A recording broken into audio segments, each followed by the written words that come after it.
আল্লাহর নবীর, আল্লাহর পয়গম্বরের ইতিম উম্মতকে বিভ্রান্ত করার কোন চেষ্টা চলছে, খোদার কসম খেয়ে বলি, কল্লা দিতে হলে কল্লা দিব, রক্ত দিতে হলে রক্ত দিব।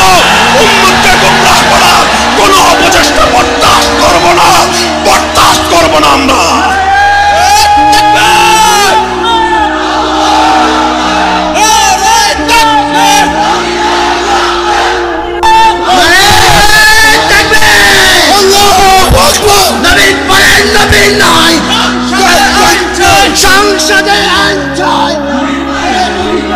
কাজেই মুহতারাম হাজিরিন, উম্মতের উলামায়ে কেরামকে লক্ষ্য করে বলি, যে আমাদেরকে যাই বলুক না কেন, যে আমাদেরকে যাই মনে করুক না কেন, আল্লাহর দ্বীনের উপর যখন আঘাত আসবে, অন্য সকলেও নাকে তেল দিয়ে ঘুমালে উম্মতের আলেমদের পক্ষে ঘুমিয়ে থাকা সম্ভব না।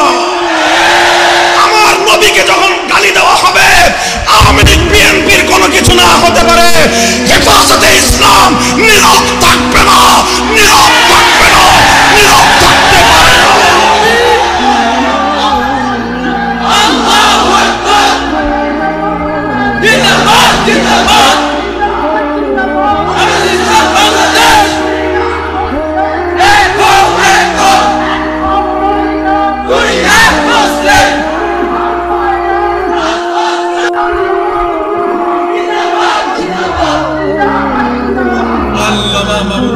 সুতরাং সুতরাং সুতরাং ইসলামের দায়িত্ব পালন করতে গিয়ে, তাওহীদের আমানত রক্ষা করতে গিয়ে, শানের রিসালাত হেফাজত করতে গিয়ে, আল্লাহর নবীর ইতিম উম্মতকে যে কোনো বিভ্রান্তি, ধোঁকাবাজি, প্রতারণার হাত থেকে রক্ষা করতে গিয়ে, উম্মতের আলেমকে যদি তাদের চোখের অশ্রু ঝরাতে হয়, রাতের আধারে আল্লাহর দরবারে ফরিয়াদ করে উম্মতের হেদায়েতের জন্য তারাই দোয়া করবে। যদি দাওয়াতের মেহনত নিয়ে উম্মতের দুয়ারে দুয়ারে, পথে পথে হাট পথ চলতে হয়, উম্মতের আলেমরা সেই দাওয়াতের মেহনতের জিম্মাদারি নিয়ে তারা উম্মতের দুয়ারে দুয়ারে পৌঁছবে। যদি ঘাম ঝরাতে হয়, উম্মতের আলেমদেরকে সেই ঘাম ঝরাতে হবে। শেষ পর্যন্ত যদি অশ্রু আর ঘামে কাজ না হয়, আমরা চোখের অশ্রু দেই প্রথমে, তারপরে শরীরের ঘাম ঝরাই, যখন দেখি অশ্রু আর ঘামে কাজ হচ্ছে না, তখন রক্ত দিতে আমরা মাঠে নামি। আমাদের ইতিহাস পর্যালোচনা করেন, বুঝে আসবে আমরা কেন রক্ত দেওয়ার কথা বলি। আমরা হুট করে রক্ত দেই না, হুট করে রক্ত দেওয়ার কথা বলি না। এদেশের গ্রামে গঞ্জে কত অলি আউলিয়া রাতের আধারে চোখের অশ্রু দিয়ে দেশটা নির্মাণ করেছেন। ইতিহাস পড়ুন, কত আলেম, কত শহীদ গাজী এই সভ্যতা, এই বাংলাদেশের মুসলিম জাতিসত্তা গঠন করবার জন্য বাংলার পথে প্রান্তরে বুকের ঘাম ছড়িয়েছে। ইতিহাস পড়ে দেখুন, সেই রক্ত আর ঘামে গড়া দেশটাকে যখন দেখেন, জাতিকে যখন দেখেন, ডারউইনের ওই কুখ্যাত বিবর্তনবাদের মাধ্যমে পরবর্তী প্রজন্মকে নাস্তিক বানাবার পায়ে তারা চলছে। যখন আমরা দেখি উম্মতের আলেমদের বিরুদ্ধে মুরগি চোরা নাস্তিকদেরকে প্রশ্রয় দেওয়া হয়, আশ্রয় দেওয়া হয়, এভাবে দেশের স্বাধীনতা বিপন্ন হয়। এদেশের ইসলাম যখন কলঙ্কিত হয়, ইসলাম যখন কলঙ্কিত হয়, দেশের স্বাধীনতা তখন বিপন্ন হয়। সুতরাং তখন ইসলাম আর দেশ, ইসলাম এবং স্বাধীনতা এক সূত্রে এসে গেঁথে যায়। তখন ইসলামের পক্ষে কথা বলার অর্থই হলো স্বাধীনতার পক্ষে কথা বলা। মুহতারাম হাজিরিন, কাজেই আমাদের কথা হলো, হে উম্মতের সাধারণ জনতা, তোমাদেরকে আল্লাহর নবী উম্মতের আলেমদের কাছে আমানত রেখে গেছে। আমি তোমাদের কাছে জানতে চাই, উম্মতের আলেমরা দায়িত্ব পালন করতে যেই পদক্ষেপ নিবে, তোমরা আলেমদের পাশে থাকবে তো? তোমরা আলেমদেরকে সহযোগিতা করবে তো?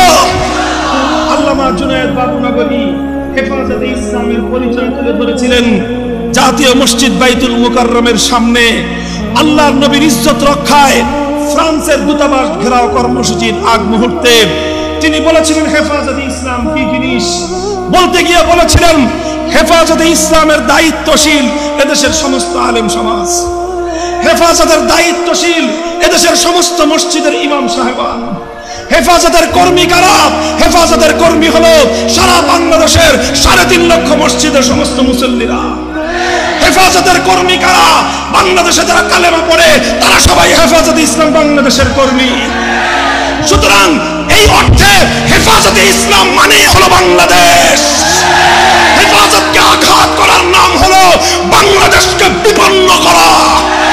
যারা বাংলাদেশের উপর আঘাত করতে আসবে সে হাত ভেঙে গুড়িয়ে দেব।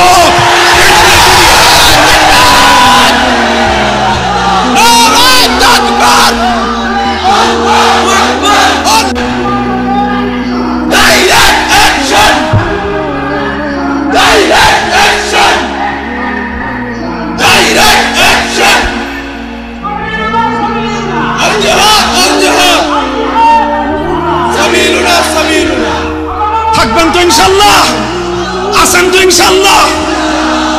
আরেকটা কথা না বললেই নয়, যেহেতু শান রিসালাতের বিষয়, এটাই হেফাজতে ইসলামের মূল, হেফাজতে ইসলামের মূল চেতনা এবং মূল প্রেরণার বিষয় আল্লাহর নবীর শানকে হেফাজত করা। এজন্য আমরা বলছি, বারবার বলছি, আবার বলছি, আমার নবীকে যারা কটূক্তি করে, মানবতার নবীর বিরুদ্ধে যারা কটাক্ষ করে, আল্লাহর নবীকে যারা গালি দেয়, ফিকহের পরিভাষায় তাদেরকে বলে শাতেমে রাসূল, তাদেরকে বলা হয় শাতেমে রাসূল। যারা আল্লাহর নবীকে গালি দেয়, 4 মাযহাব হানাফি, মালিকি, শাফিঈ, হাম্বলি, 4 মাযহাবের বাইরে সালাফি, লামাযহাবি, পুরা উম্মতের 1400 বছরের ঐক্যমতের ফতোয়া এবং সিদ্ধান্ত হলো শাতেমে রাসূলের শাস্তি একমাত্র মৃত্যুদণ্ড।